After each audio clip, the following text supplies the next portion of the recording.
सतनाम।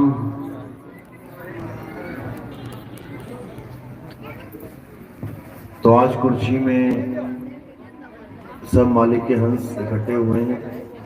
परमात्मा की अपनी कृपा है जो ये ज्ञान अब गांव गांव, शहर शहर, देश देश, देश विदेश में फैल रहा है। और धीरे धीरे धीरे सब एक झंडे के नीचे आएंगे। जो भी गहराई से सत्संग को सुनता चला जाएगा वो अपने आप हर प्रकार के अज्ञान को त्याग के एक सत्य के झंडे के नीचे आ जाएगा। ये इस ज्ञान की खासियत है। कबीर साहब कहते हैं कि एक ऐसा पंथ चलेगा जब सारा अज्ञान धराशायी कर दिया जाएगा, किनारे कर दिया जाएगा, और एक सत्य को समझ के, देखा देखी नहीं, समझ के हर जीव सत्य को अपनाएगा। तो आज वो समय आ चुका है।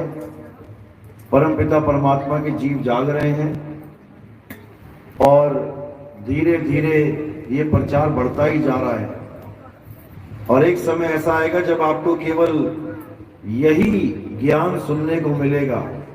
बाकी जितने भी गुरु बैठे हैं, कुछ भी बता रहे थे वो पहले, वो सब बदल जाएंगे।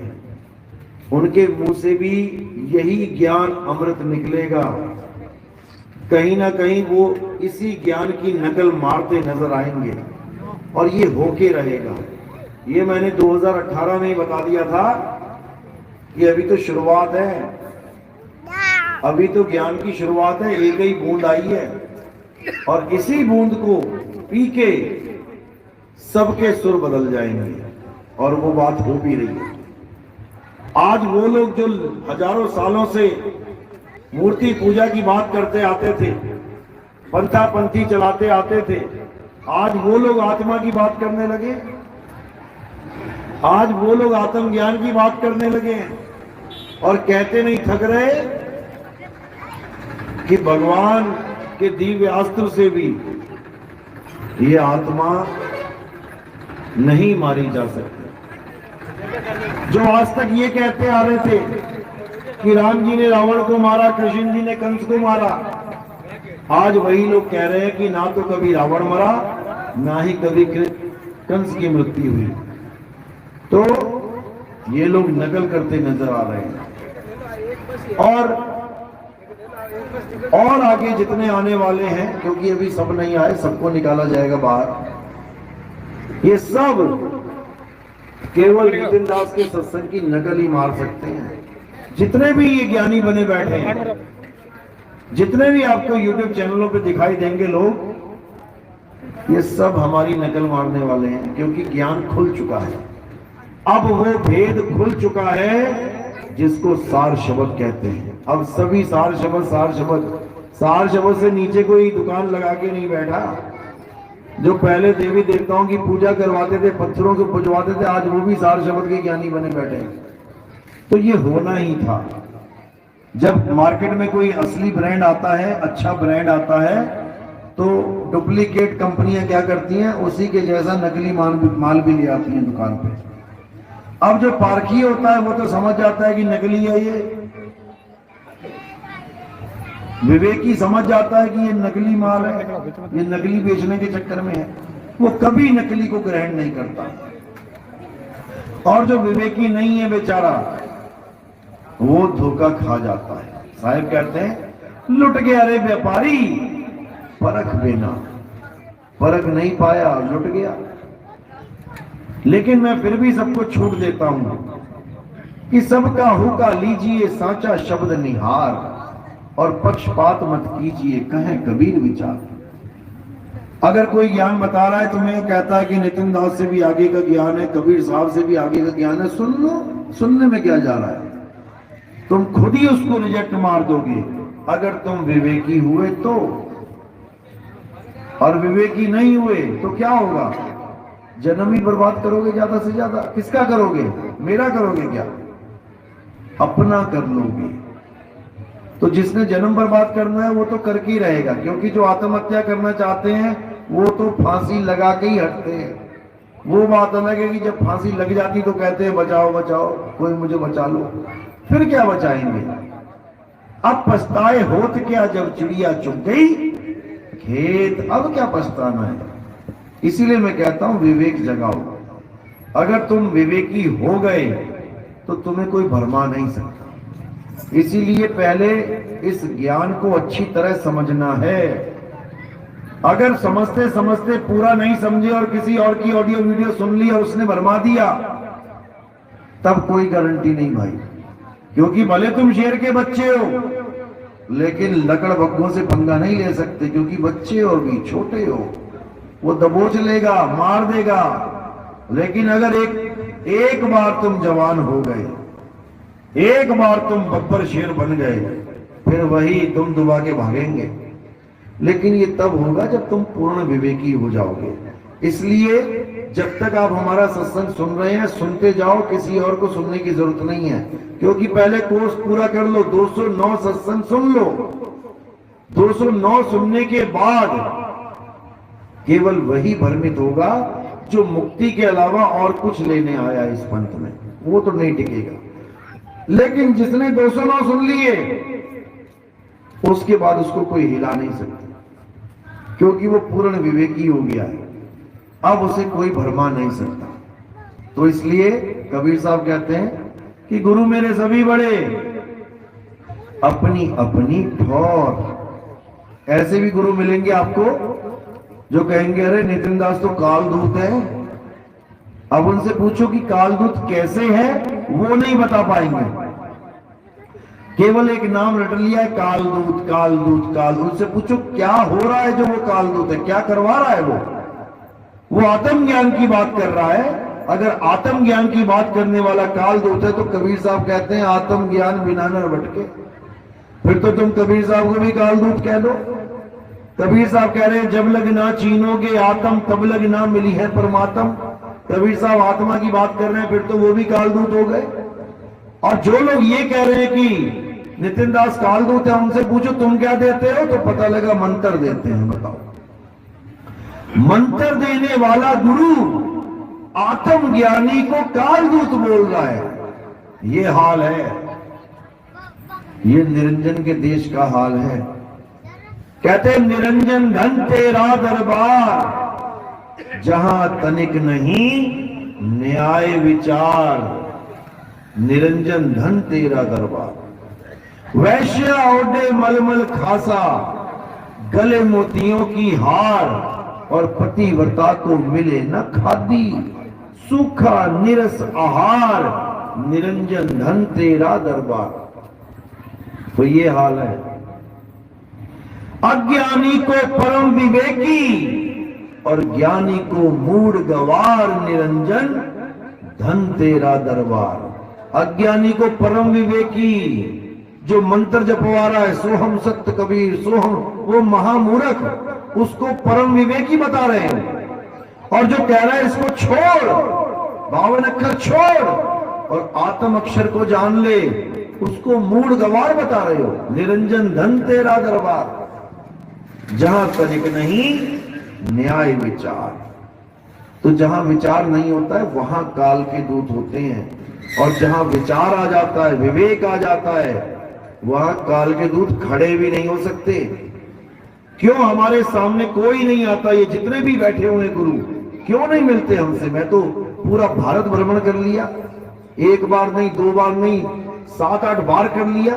क्यों कोई नहीं आता? पहले 1 महीने पहले प्रोग्राम बता देता हूं कि कहां पे आ रहा हूं, कैसे आ रहा हूं। क्यों कोई मिलने नहीं आता? क्योंकि इनको पता है कि एक पल खड़ा नहीं हो सकता वो आदमी इस मूल ज्ञान के आगे। धराशायी हो जाएगा, धराशायी। उसको पता है बेटा छुप के दुकान चला ले, अगर उजागर हो गया तो एक चेला ना बचेगा। एक ऐसा स्थान है यूपी में जहां पर ऐसे ही मजमा लगता था गुरु के सामने, चेले ही चेले बैठे होते थे। आज उस जगह पे भैंस बांध रखी है, उसने दूध बेच के काम चला रहा है। कहता एक चेला ने छोड़ा, नितिन दास ने बस गलती क्या थी, उसने मुझे काल का दूध कह दिया था अपने चेलों के सामने। चेले तो जानते भी नहीं थे नितिन दास कौन है, वैसे ही लगा हुआ था वो एक नितिन दास है काल का दूध। चेलों ने कहा ऐसा कौन आ गया जो गुरु जी कह रहे हैं। अगलों ने सत्संग देखना शुरू कर दिया, एक भी चेला ना बचा उसके पास, वो गुरु ही खत्म हो गया। तो भाई यही सिस्टम है। कबीर साहब कहते हैं कि जब हमारा अंश आएगा, जब हम अपना अंश पठाएंगे, ये सारे काल के दूत उससे घृणा करेंगे, नफरत करेंगे, बदनाम करेंगे, इल्जाम लगाएंगे, गालियां देंगे। इतना बुरा बुरा आज तक किसी गुरु के बारे में तुमने नहीं सुना होगा जितना बुरा बुरा मेरे बारे में लोग कहते हैं। क्यों? क्योंकि उनको पता है ये जड़ उखाड़ दी है इसने सबकी। अब इसको इतना बदनाम कर दो, इतना झूठ बोल के इसको ऐसा कर दो कि लोग सोच में पड़ जाएं कि माजरा क्या है। लेकिन उनको ये नहीं पता कि सूर्य को बादल कितना ही ढकने की कोशिश करें, वो ढक नहीं सकते।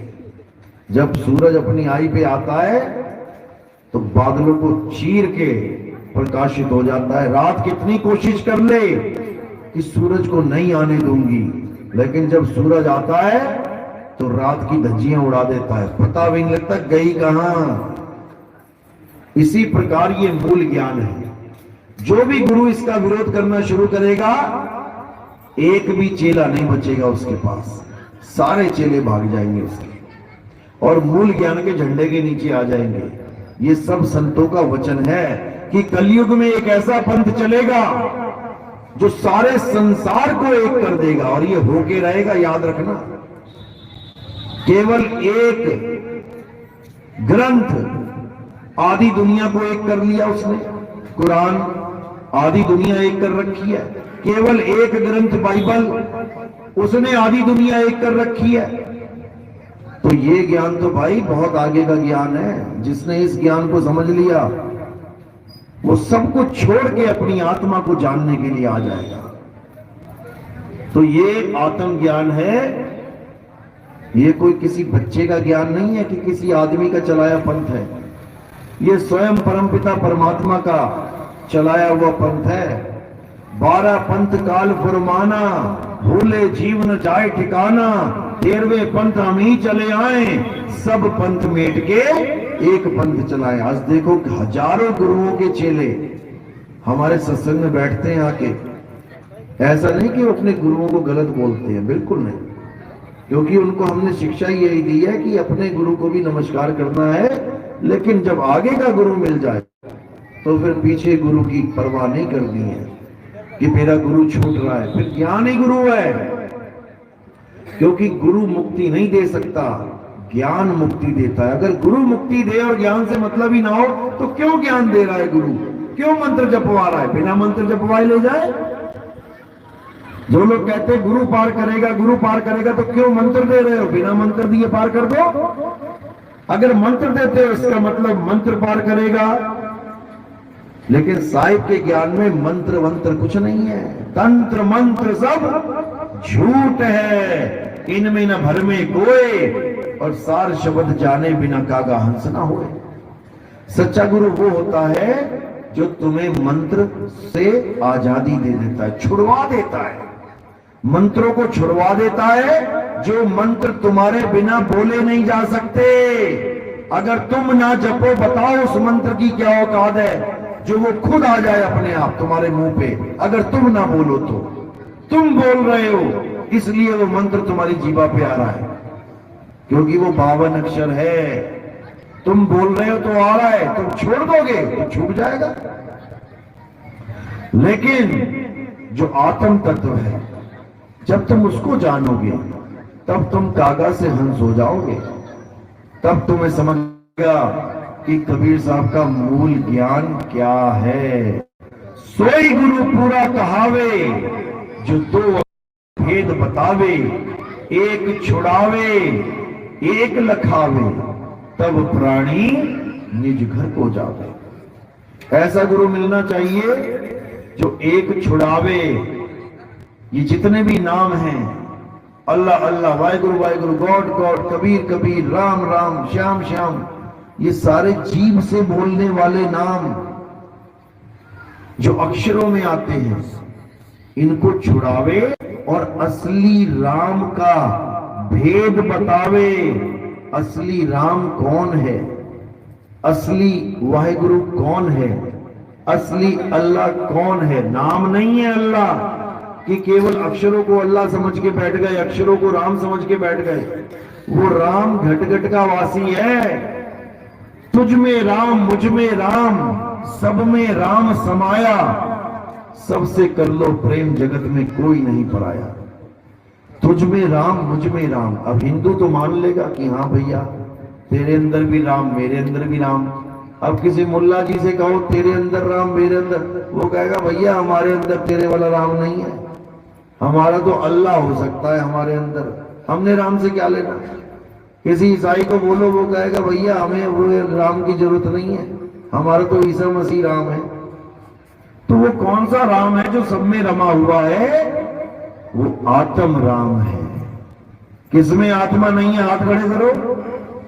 सब में आत्मा है, ऐसा कोई नहीं जिसमें आत्मा नहीं। तो सब में आत्म राम है। मुसलमान से पूछो तेरे अंदर आत्म राम है क्या? आत्मा है तेरे अंदर? मजाल है ना बोल दे, मजाल नहीं उसकी जो ना बोल दे। ईसाई से पूछो क्या तुम्हारे अंदर आत्मा है? मजाल नहीं उसकी ना बोल दे। उस आत्म राम से सब प्यार करते हैं, उस आत्म राम की सब गवाही देते हैं, सब हामी भरेंगे उस आत्म राम की। लेकिन जानते नहीं है, जानते नहीं है कि आत्म राम है क्या। इसी आत्म राम का ज्ञान देने के लिए संत महात्मा इस दुनिया में आते हैं। इसी आत्म राम का बोध कराने के लिए। जब लगना चीनोगे आत्म, तब लगना मिली है परमात्म। आत्म चीने परमात्म चीने, संत कहावै सोए। और यह भेद काया से न्यारा, पूज्य बिरला कोई। ये काया से न्यारा है, ये काया से न्यारा, ये मंत्रों से न्यारा, ये श्वासों से न्यारा, ये जगत से न्यारा, 3 गुण से न्यारा, 5 तत्वों से न्यारा, 25 प्रकृतियों से न्यारा, तुम्हारे भावों से न्यारा, तुम्हारी इंद्रियों से न्यारा, सबसे न्यारा। वो तभी समझ में आता है जब गुरु सैन देता है, सैन के द्वारा, इशारे के द्वारा तुम्हें समझाता है कि बेटा मालिक यहां बैठा है, बाकी सब छोड़, उस मालिक से सूरत को जोड़। कहे कबीर सोई जन बच गए, जिन शब्द में सूरत संभारी, गगन में अगिया लागी बड़ी भारी। बहुत बड़ी आग लगी है, जन्म मरण की सबको लगी है। कौन सा देवी देवता जिसको जन्म मरण की आग नहीं लगी है? सब पैदा हुए, सब शरीर छोड़ के चले गए, सबको ये आग लगी है। अब इस आग को, आग से कैसे बचना है? तो साहिब समझाते हैं। अगन लगी भाई गगन में, झरझर गिरे अंगार, और संत ना होते जगत में तो जल मरता संसार। गगन में आग लगी हुई है और झरझर अंगारे गिर रहे हैं, जैसे ओले गिरते हैं अंगारे गिर रहे हैं, बचने का कोई रास्ता नहीं है। ये धरती हांडी भई और ढकना भयो आकाश, 3 लोक ईंधन भरा तो जीव को कहां निकास। सदगुरु हांडी फोड़ के ढकना दियो भार, और सुरत चली सतलोक को ये काल रहा झक मार। ये काल झक तब मारेगा जब ये सूरत अपने मूल स्वरूप में जाएगी। इस काया को छोड़ के अपने मूल स्वरूप में जाएगी तो काल रहा झकमार, कुछ कर ही नहीं सकता वो, तुम्हारा कुछ बिगाड़ ही नहीं सकता, क्योंकि तुम्हें कोई पकड़ ही नहीं सकता, तुम्हें कोई छू नहीं सकता।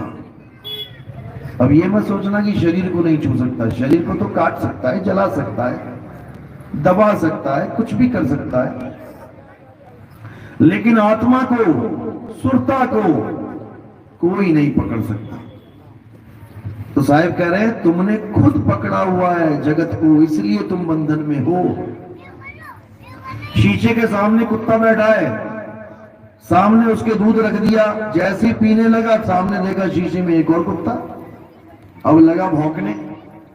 अब शीशे वाला कुत्ता शीशे से बाहर वाले कुत्ते को न छू सकता है, न काट सकता है, कुछ नहीं कर सकता। लेकिन बाहर वाला शीशे में जो कुत्ता है, बाहर जो कुत्ता खड़ा है, उसी ने खुद पकड़ रखा है, उसको लगातार भौंक रहा है। यही बंधन है। अब क्या करना है? भौंकना छोड़ना है और अपने स्वरूप को जानना है। जैसे स्वान कांच मंदिर में भरमते भूख मरे और कहे कबीर नलनी के सुगना, तुहे कौन पकड़े हो? तुझे किसने पकड़ लिया है? तुझे कोई नहीं पकड़ सकता, बस तू आजाद हो जा। इन सारे भ्रमों को, इन सारी भ्रांतियों को छोड़ दे। ये जप तप पूजा पाठ व्रत, ये सारे तीर्थ मूर्त, ये सारे पहाड़ों की परिक्रमाएं, हवन यज्ञ, ये सब छोड़ दे और क्या कर ले? अपनी आत्मा में आ जा, अपनी आत्मा में रमण कर, अपनी आत्मा में संतुष्ट हो जा, तब कल्याण होगा। चलो आज का सत्संग यही समाप्त करते हैं, बाकी कल करेंगे। और जो लोग आए हैं इसको बंद करो, बंद करो जरा, सारा धुआं इधर।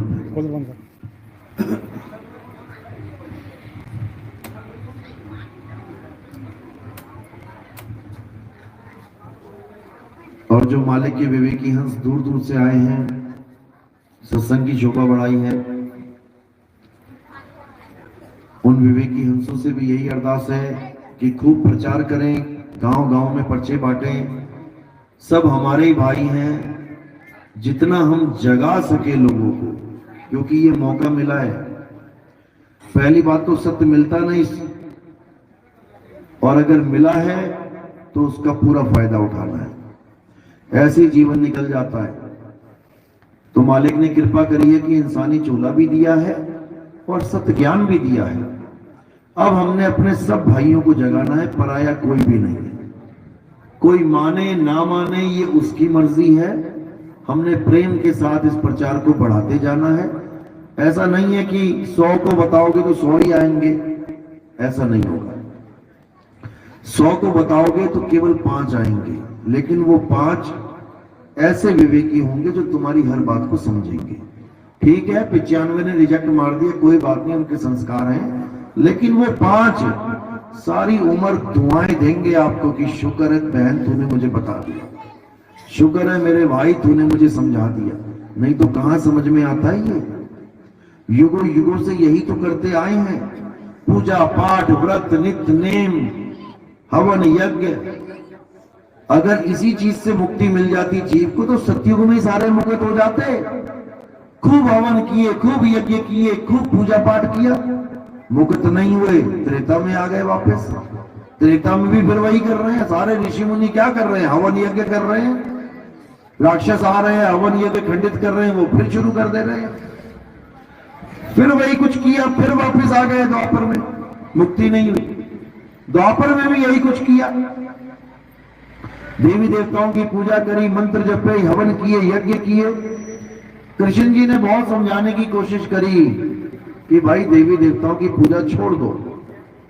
इस चक्कर में पूरा गोवर्धन पर्वत भी उठा दिया उन्होंने। पढ़ो जरा स्टोरी, गोवर्धन पर्वत क्यों उठाया कृष्ण जी ने?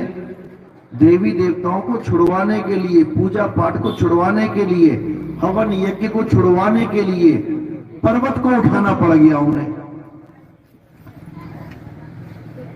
तो आज भी अगर वही काम करोगे भाई तो फिर वापस आना पड़ेगा। इसलिए अब जो कुछ किया वो नहीं करना है, और जो कभी नहीं किया वो करना है। तो जब तप व्रत नित्य नेम पूजा पाठ हवन यज्ञ ये सब करते ही आए हो, अब नहीं करना है। अब क्या करना है? आत्म ज्ञान प्राप्त करना है। हे अर्जुन, जो अपनी आत्मा में रमण करते हैं, जो अपनी आत्मा में तृप्त हैं, जो अपनी आत्मा में संतुष्ट हैं, उनके लिए धार्मिक कर्म कर्तव्य कोई लागू ही नहीं होता। अध्याय 3 17वां श्लोक अच्छी तरह पढ़ो। आत्म ज्ञान की बात की जा रही है। अध्याय 3 18वां श्लोक। जो अपनी आत्मा को प्राप्त कर लेते हैं, जो स्वरूप सिद्ध हो जाते हैं, वो किसी अन्य जीव पर निर्भर नहीं रह जाते। उनको किसी और की जरूरत नहीं है पार होने के लिए कि कोई गुरुजी आएंगे पार कराएंगे, बिल्कुल नहीं। तुम्हें एड्रेस पता है, देखो गंगानगर से यहां पहुंच गए, एड्रेस पता था तो कोई गुरुजी लेने गया वहां, तुम्हें खुद ही पहुंच गए, अब खुद ही वापस घर भी पहुंच जाओगे, क्यों? एड्रेस पता है। इसलिए साहिब कह रहे हैं, आए हो तुम कहां से और जाना तुम्हें कहां है, इतना बस विचार लो, हो गया भजन। क्या राम राम राम राम रट रहा है भाई, क्या अल्लाह अल्लाह अल्लाह लगा रखी है, क्या कबीर कबीर कबीर रट रहा है भाई। सब रटना छोड़ के अपनी आत्मा को जान, और जब अपनी आत्मा को जान लेगा तो इस काया से जब निकलेगा, एक दिन तो निकलना पड़ेगा सबको, चाहे कोई हिंदू, चाहे मुसलमान, चाहे सिख, चाहे ईसाई, शरीर तो छोड़ना पड़ेगा। तो शरीर छोड़ेगा, जाएगा कहां? जो आत्मज्ञानी होगा वो अपनी सूरत को शरीर से हटा के आत्मा में लगा लेगा। तो जैसे सूरत शरीर में रहती आई है इतने दिनों से, वैसे ही आत्मा में रहेगी। कैसे रहेगी? जैसे कछुआ रहता है। एक कछुआ तालाब से निकला, गांव में घूमने चला गया, बड़ा तगड़ा मोटा कछुआ। चलते चलते चलते गांव में एक कुत्ता आ गया, उसको देख के भौंकने लगा। अब आया काटने के लिए उसे। अब कछुआ क्या करे? कुत्ते से भी तेज भागेगा, तब बचेगा। क्या करता है कछुआ? अपनी गर्दन, अपने हाथ पैर, अपनी पूंछ सब अंदर सिकोड़ लेता है, यानी अपने कवच में छुप जाता है। अब वो कहां गया? वो खुद में ही समा गया। अर्जुन, जो अपनी आत्मा में समा जाते हैं, जो अपनी आत्मा में स्थिर हो जाते हैं, जो अपनी आत्मा में रमण करते हैं, वो जन्म मरण को पार कर लेते हैं। अब उनको वापस इस काया में आने की जरूरत नहीं है। काया में हर कोई रहना चाहता है, कोई निकलना नहीं चाहता। अगर किडनी फेल हो जाए, डॉक्टर को लाखों रुपए दे देगा कि डॉक्टर साहब इस शरीर से मुझे निकलना ना पड़े, जबकि उसको पता है कि ये कच्चा घर है, मिट्टी का है, टूट जाएगा एक दिन, तब भी लाखों रुपए दे रहा हो डॉक्टर को केवल रहने के लिए। अब सोचो उसे ऐसा पक्का मकान मिल जाए रहने के लिए जो कभी टूटे ही ना, तो कितना आनंद हो जाए, कितना आनंद हो जाए। यानी आने जाने का झगड़ा खत्म, खाने पीने का झगड़ा खत्म, रहने का, निकलने का, मकान बदलने का झगड़ा खत्म। अब सदा सदा के लिए अपनी आत्मा में स्थित हो जाना है, और इसी को कहते हैं स्थित प्रज्ञ, इसी को कहते हैं आत्मज्ञान। अब कहीं नहीं जाना, ना किसी स्वर्ग नरक में जाना है, ना किसी लोक में जाना है। अज्ञानी को स्वर्ग नरक है, हरि जाने को नहीं। जिस भव से सब लोग डरत हैं, सो भय हमरे नहीं। अब हमने नहीं भटकना कहीं भी, अब अपनी आत्मा में रमण करना है, बस यही मूल ज्ञान है। इसको समझ लिया तो समझो सब समझ लिया। एक है साधे सब सधे, सब साधे सब जाए, और माली सींचे मूल को, ये फूल पातक है। मूल क्या है? आत्मदेव ही मूल है, जो सारे संसार को चला रहा है, जिसके बिना पत्ता भी नहीं हिल सकता, तुम्हारी उंगली भी नहीं हिल सकती। वो है देवों का देव, महादेव, आत्मदेव। चलो आज का सत्संग यही समाप्त करते हैं। अब प्रसाद वितरण करेंगे और आरती होगी। आरती किसकी होती है? हमारे पंथ में पत्थर की नहीं होती, मूर्ति की नहीं होती, कैलेंडर की, फोटो की नहीं होती। किसकी होती है? आत्मा की होती है, जीवित गुरुदेव की होती है।